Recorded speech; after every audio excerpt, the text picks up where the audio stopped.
Wow!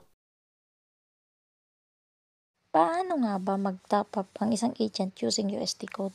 Madali lang po yan. Click mo po ang Popo. Punta ka po sa Coins Trading. Pag kinakarating na po sa Coins Trading, kiklik mo lang po yung top up. Pag naklik nyo po yung top up, click nyo po yung USDT. Copy nyo lang po yung link na yan.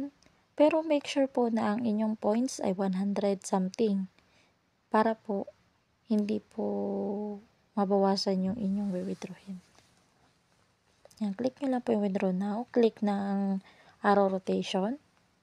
Tapos dito po sa USDT ERC20, kung wala pa po kayong code, maglagay po kayo ng code, security code. Nagkamali ako ng type ng una Esensya na.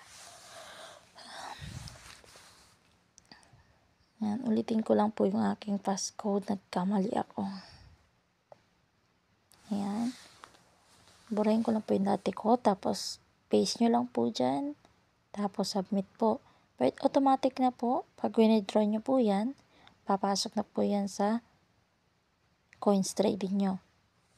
Yan. Ang withdraw lang po natin kaibahan sa mga host at sa agent. Ang host po ay pwede i-withdraw lahat. Sa atin po, hindi. Ang atin po ay 10, 20, 30, ganyan something po. Pag na-withdraw nyo na po siya, check nyo lang po sa message. Thank you po. Papasok na po yung coins natin sa coins trading.